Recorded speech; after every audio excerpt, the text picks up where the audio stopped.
Main নেশা জল কেটে এগিয়ে যাওয়া। বর্ধমানের সায়নীর কাছে ইংলিশ চ্যানেল আর রটনেস্ট আগেই বশ মেনেছে। এবার লক্ষ্য আমেরিকার ক্যাটালিনা চ্যানেল। হাতে পায়ে সাগর পেরোনোর উদ্যম, মন বলে আরো আরো এগিয়ে যেতে। অতল জলরাশি হেলায় হার মানে এই মেয়ের কাছে।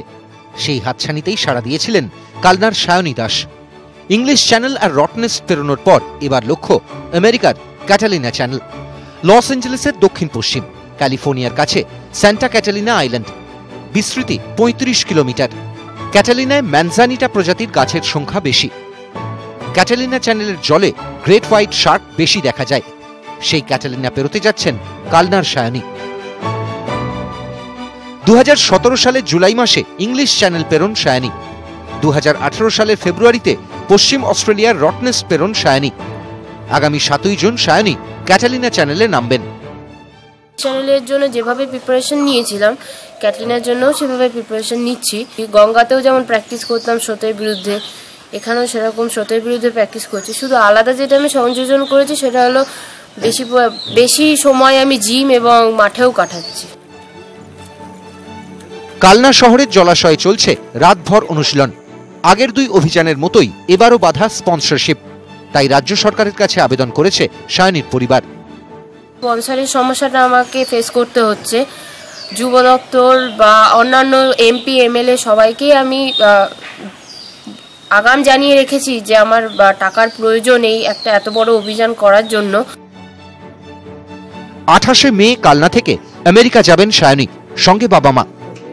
ওর যেটা ইচ্ছা যে সপ্তসিন্ধু পার করা, তার মধ্যে এটা একটা হচ্ছে চ্যানেল, যেটা বুলা চৌধুরী প্রথম বাঙালি হিসাবে এখান থেকে গেছিল এবং পরবর্তী ক্ষেত্রে দ্বিতীয় বাঙালি হিসাবে সায়নী ক্যাটালিনা চ্যানেল পার করতে যাচ্ছে। ক্যাটালিনা চ্যানেলের গভীরে ওঁত পেতে আছে হাঙর। একটু অসাবধানতায় বিপদ পদে পদে। তবে সায়নীর কাছে বোধহয় ভয়ও ভয় পায়। ক্যামেরায় নবকুমার রায়ের সঙ্গে শরদিন্দু ঘোষ, নিউজ ১৮ বাংলা, কালনা। মাত্র ৭ দিন বয়সে তাকে নদীর চরে ছুঁড়ে ফেলে দেওয়া হয়। মেরুদণ্ডে গুরুতর চোট পায় একরত্তি শিশু। কোচবিহারের সরকারি হোমে বেড়ে ওঠা মনীষা আজ অনেকটাই সুস্থ। ৩.৫ বছরের মনীষাকে এবার দত্তক নিলেন মার্কিন দম্পতি।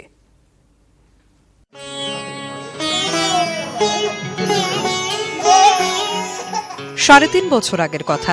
৭ দিনের শিশুকে কেউ বা কারা নদীর চরে ছুঁড়ে ফেলে দিয়ে গিয়েছিল। ছোট্ট শিশু মেরুদণ্ডে গুরুতর চোট পায়। তাকে উদ্ধার করে কোতোয়ালি থানার পুলিশ। কোচবিহারের সরকারি হোমে বেড়ে ওঠা মনীষা দীর্ঘ চিকিৎসার পর আজ অনেকটাই সুস্থ। এবার হোমের বদ্ধ জীবন থেকে মিলল ছুটি। মার্কিন দম্পতি অ্যালেন কোলে ও ভিক্টোরিয়া কোলে দত্তক নিলেন মনীষাকে। We are very excited to be in India and very excited to be adopting our little girl from here. We have one daughter who is 4 years old, so the girls will grow up and be very good friends. কোলে দম্পতির আগে একটি মেয়ে রয়েছে। পৃথিবীর বিভিন্ন দেশে অনাথ শিশুদের নিয়ে কাজ করা ভিক্টোরিয়া ও অ্যালেন ভারত থেকে একটি শিশু দত্তক নিতে চেয়েছিলেন। মনীষাকে দেখে আর দ্বিতীয়বার ভাবেননি। সব নিয়মকানুন মেনেই মেয়েকে দত্তক নেন তারা। ভারত সরকারের যে কারা guideline, central adoption resource authority, সেই গাইডলাইন মেনে এই পুরো প্রক্রিয়াটা হচ্ছে। এই বাচ্চাটা হচ্ছে CWSN বাচ্চা, যে তাকে খুব বাজেভাবে ফেলে দেওয়া হয়েছিল, ছুঁড়ে কোথাও ফেলে দেওয়া হয়েছিল, যার জন্য এই এফেক্টটা হয়েছে। হোমের ৪ দেওয়ালে গণ্ডি ছেড়ে নতুন বাবা মায়ের হাত ধরে এবার কলম্বাস পাড়ি দিচ্ছে ৩.৫ বছরের মনীষা। কোচবিহার থেকে প্রবীর কুণ্ডু, নিউজ ১৮ বাংলা। আজ শ্রীরামকৃষ্ণের ১৮৪তম জন্মতিথি। সকাল থেকে বেলুড় মঠে ভক্তদের ঢল। দিনভর বেলুড় মঠে বিশেষ পুজোর আয়োজন। ভোর ৪:৩০ ঠাকুরের মূল মন্দিরে মঙ্গল আরতি দিয়ে শুরু উৎসব, সমাপ্তি সন্ধ্যারতিতে। আজ সারাদিন খোলা থাকছে মঠ। আজকের দিনে ব্রহ্মচারীদের সন্ন্যাস ধর্মে দীক্ষিত করা হয় বেলুড়ে। রামকৃষ্ণদেবের জন্মতিথি উপলক্ষে কয়েক হাজার ভক্তের জন্য থাকছে বিশেষ ভোগের আয়োজন। সকাল থেকে বিভিন্ন স্কুল, কলেজ ও সংগঠন থেকে শোভাযাত্রা আসছে মঠে। এই উৎসব উপলক্ষে হাজারো ভক্তের জন্য থাকছে বিশেষ ভোগের আয়োজন বেলুড় মঠে।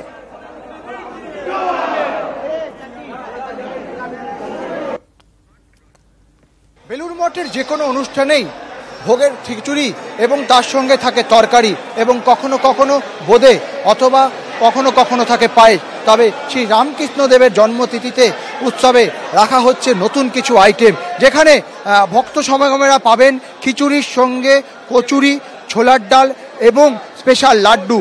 ফলে এই ভোগ আজকের দিনের জন্যই শুধুমাত্র বেলুড় মঠে দেওয়া হবে ভক্ত সমাগমের কাছে। প্রায় 50 থেকে 60 হাজার ভক্ত সমাগম হবে এই খিচুড়ি বা ভোগ নেওয়ার জন্য। শুধু রাজ্যের বা জেলার নয়, দূর দূরান্ত অর্থাৎ এই ভোগ নিতে বিদেশিরাও যে ক্ষান্ত নেই সেটা কিন্তু পরিষ্কার। সকাল থেকেই সাধারণ মানুষের সঙ্গে বিদেশিরাও কিন্তু যোগ দিয়েছেন এই খিচুড়ি ভোগ পাওয়ার আশায়। এটা ঠাকুরের পাওনা। আমরা অনেক সকালে এসেছি, 4টের সময় বেরিয়ে 5:30টায় এখানে ঢুকেছি, আর এটা আমাদের অশেষ পাওনা ঠাকুরের জন্য। লাবড়া, লাড্ডু, কচুরি, একটা কচুরি, কলা সকালেও পেয়েছি, ভালো প্যাকেট পেয়েছি। বেলুড় মঠের পাশাপাশি বিশাল আয়োজন শ্রীরামকৃষ্ণের 184তম জন্মতিথি উপলক্ষে কামার পুকুরেও, এবং সেখানেও সকাল থেকে ভক্তদের ঢল নেমেছে। দিনভর সেখানে বিশেষ পুজোর আয়োজন করা হয়।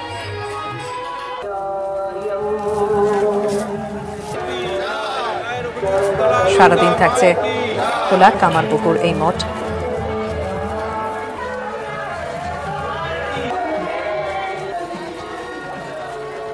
প্রসেশনে গিয়েছিলাম, তারপরে এখানে এসে ঠাকুরের আরতি, ভোগ আরতি দেখবো, ভোগ খাবো, কীর্তন, এই ঠাকুরের অনুষ্ঠান হচ্ছে, গান, ভক্তিগীতি, এগুলো সব দেখবো।